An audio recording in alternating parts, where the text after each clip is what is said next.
Hello बच्चों, चलिए प्रश्न पढ़ते हैं। तो प्रश्न में दिया गया है, दिए गए कथन पढ़ें व सही विकल्प चुनें। तो हमारे पास कथन 1 और कथन 2 दिए गए हैं। तो कथन पहला है हमारे पास, लगभग 70% कार्बन डाइऑक्साइड जो आरबीसीज में प्रवेश करती है बाइकार्बोनेट आयन में परिवर्तित होकर फेफड़ों के प्लाज्मा में आती है, जहां यह कार्बन डाइऑक्साइड में परिवर्तित होकर निष्कासित होती है। और दूसरा दिया गया है, लगभग 40% कार्बन डाइऑक्साइड आरबीसीज में आकर कार्बामिनो हीमोग्लोबिन में बदल जाती है, जो फेफड़ों में ऑक्सीजन मुक्त करती है। तो हमारे पास विकल्प दिए गए हैं, कथन 1 व 2 दोनों सही हैं। बी है कथन 1 गलत तथा कथन 2 सही है।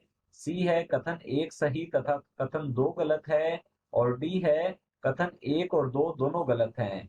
तो चलिए देख लेते हैं इस प्रश्न की मुख्य अवधारणा के बारे में। तो यहाँ लिखते हैं मुख्य अवधारणा। इस प्रश्न की मुख्य अवधारणा है हमारे पास, कार्बन डाइऑक्साइड कार्बन डाइऑक्साइड अर्थात CO2 का परिवहन।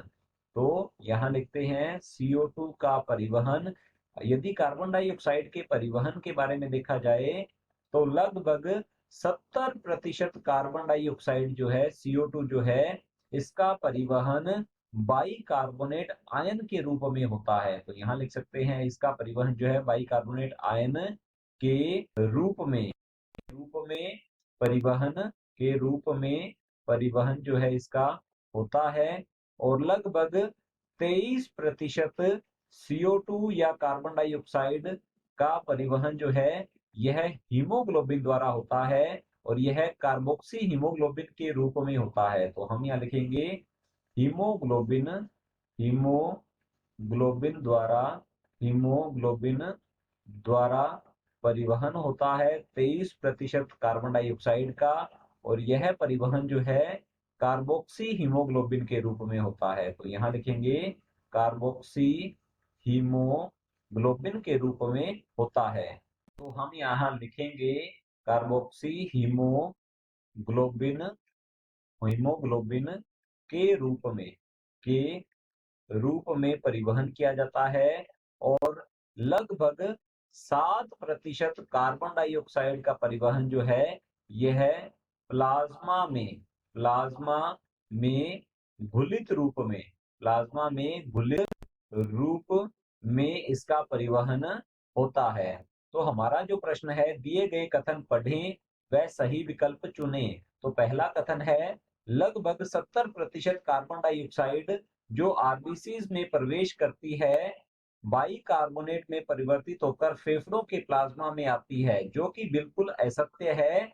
ये जो 70% कार्बन डाइऑक्साइड प्रवेश करती है आरबीसी में, यह आरबीसी में प्रवेश करेगी, तब आरबीसी में यह जल के अणु के साथ हम कह सकते हैं अभिक्रिया करती है, और फिर निर्माण होता है कार्बोनिक अम्ल का। और यहाँ पर एंजाइम होता है कार्बोनिक एनहाइड्रेज, और फिर यह कार्बोनिक अम्ल जो है यह टूट जाता है बाइकार्बोनेट आयन के रूप में, और हाइड्रोजन आयन मुक्त करता है। और यह बाइकार्बोनेट आयन जो है यह आरबीसी से निकलकर रक्त प्लाज्मा में प्रवेश करता है। तो यहाँ लिखते हैं, यह रक्त प्लाज्मा में आता है, यह फेफड़ों के प्लाज्मा में नहीं आता। और आगे की ओर दिया गया है, जहां यह CO2 में परिवर्तित होकर निष्कासित होती है। तो यह बिल्कुल हमारा कथन जो दिया गया है पहला असत्य है, गलत है।